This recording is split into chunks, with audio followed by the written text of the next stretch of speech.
ایک مرتبہ بابا فرید گنج شکر رحمتullah تعالی کی بارگاہ میں ایک دیہاتی شخص حاضر ہوا جو کہ بالکل بے پڑھا لکھا تھا۔ آ کر کہتا ہے کہ حضور، میں نے آپ کا بڑا نام سنا ہے، کئی سالوں سے تمنا تھی کہ آپ سے ملاقات کروں۔ آج کوسوں پیدل سفر طے کر کے میں آپ کی خدمت میں حاضر آیا ہوں۔ میں آپ کا غلام بننا چاہتا ہوں، آپ مجھے اپنا مرید بنا لیں۔ بابا فرید گنج شکر رحمتullah تعالی نے شفقت سے اس آدمی کے سر پر اپنے ہاتھوں کو پھیرا، پھر آپ نے اسے بیعت کی، اور بیعت کرنے کے بعد آپ نے اسے بہت ساری نصیحتیں کی۔ آپ نے اس کے کھانے پینے کا انتظام کیا، اس کے بعد اس نے کچھ دیر آرام کیا، پھر اجازت طلب کی کہ حضور اجازت ہو تو میں اپنے گاؤں واپس چلا جاؤں۔ بابا فرید گنج شکر رحمتullah تعالی نے اس دیہاتی آدمی سے مسکرا کر کہا کہ بیٹا، تم مجھ سے مرید تو ہو گئے ہو، اب وعدہ کرو آج کے بعد اپنا ہاتھ کسی اور کے ہاتھ میں نہیں دو گے۔ اس دیہاتی نے کہا، کسی اور کے ہاتھ میں ہاتھ دینا ہوتا تو کب کا دے دیتا، تمنا تو یہی تھی کہ یہ ہاتھ صرف آپ کے ہاتھ میں دوں گا، اب آپ کے ہاتھوں میں ہاتھ دے دیا، اب آج کے بعد یہ ہاتھ کسی کے ہاتھ میں نہیں دوں گا۔ یہ کہہ کر وہ اجازت لے کر وہاں سے رخصت ہوا۔ فرمایا گیا کہ وہ اپنے گاؤں کی طرف چلا جا رہا تھا۔ وہ سفر کرتے کرتے دریا کے کنارے سے گزرا۔ اچانک ایک جگہ پہنچ کر اس کا پاؤں پھسلا، اور اس طرح سے پھسلا کہ وہ دریا کے اندر جا گرا۔ چونکہ اسے تیرنا بھی نہیں آتا تھا، اس نے بڑے ہاتھ پاؤں مارے لیکن وہ باہر نہ نکل سکا، یہاں تک کہ اسے بچانے کے لیے اللہ کی طرف سے خضر علیہ السلام حاضر ہوئے۔ خضر علیہ السلام نے اس دیہاتی کو دیکھا، آپ نے اپنا ہاتھ بڑھایا اور اس سے کہا، لا اپنا ہاتھ بڑھا تاکہ میں تجھے باہر نکال لوں۔ اس پر وہ دیہاتی کہنے لگا، نہیں، یہ ہاتھ میں نے بابا فرید گنج شکر کے ہاتھ میں دے دیا، اور میں نے حضرت سے وعدہ کیا ہے آج کے بعد یہ ہاتھ میں کسی کے ہاتھ میں نہیں دوں گا۔ آج ہی ہاتھ دے کر آیا ہوں، اور آج یہاں پہنچ کر اپنے وعدے کو کیسے توڑ سکتا ہوں؟ اس پر خضر علیہ السلام نے کہا، وہ وعدہ کسی اور بات کے لیے تھا، یہ جان بچانے کے لیے میں کہہ رہا ہوں کہ میرے ہاتھ میں اپنا ہاتھ دے دے۔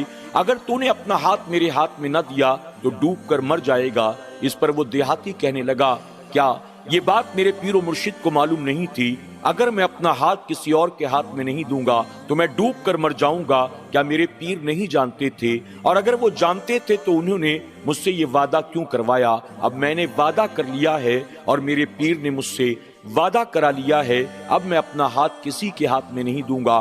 ڈوبتا ہوں تو ڈوب جاؤں، مرنا تو گوارا ہے، لیکن جو ہاتھ میں نے اپنے پیر کے ہاتھ میں دے دیا، اب یہ ہاتھ کسی اور کے ہاتھ میں نہیں دوں گا۔ اللہ اکبر۔ جب خضر علیہ السلام نے یہ سنا تو آپ نے فرمایا کہ ٹھہر جا، میں تیرے پیر کو اس بات کی خبر کرتا ہوں۔ آپ فوراً بابا فرید گنج شکر رحمتullah تعالی کی بارگاہ میں پہنچے اور کہتے ہیں کہ آپ کا فلاں فلاں مرید اس مقام پر ڈوب رہا ہے، جلدی چلیے اسے بچانے کے لیے۔ بابا فرید گنج شکر فوراً حاضر ہوئے، آپ نے اپنے ہاتھ کو بڑھایا۔ اب جیسے ہی آپ نے ہاتھ کو بڑھانا تھا، فوراً آپ کا مرید لپک کر آپ کے ہاتھ کو پکڑتا ہے، اور آپ نے اسے کھینچ کر باہر لا کر کھڑا کر دیا۔ جب وہ دیہاتی دریا سے باہر نکلا، بابا فرید نے اسے اپنے سینے سے لگایا اور لگا کر فرمایا، بیٹا تو دریا میں یوں ہی نہیں گرا تھا بلکہ تجھے گرایا گیا تھا، تیری آزمائش تھی۔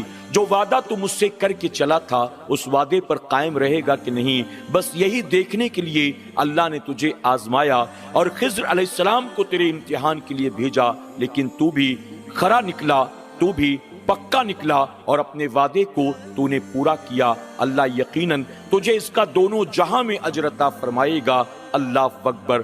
ناظرین اکرام، آپ دیکھیں کہ وہ دیہاتی بے پڑھا لکھا گنوار آدمی جب اپنے پیر سے وعدہ کرتا ہے تو اپنے وعدے کو اپنی جان پر کھیل کر بھی نبھانے کو تیار ہو جاتا ہے۔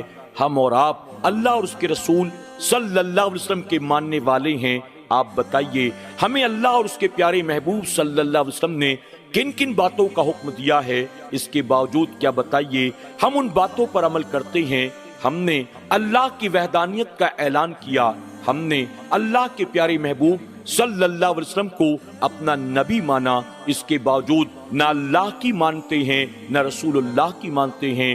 ہم دن رات اپنے نفس کے پیچھے پیچھے چلتے ہیں۔ جھوٹ بولنے سے منع کیا، اللہ اور اس کے محبوب صلی اللہ علیہ وسلم نے غیبت و چغلی کرنے سے، ایک دوسرے پر بہتان عائد کرنے سے، ناچنے گانے سے، گالی گلوچ سے،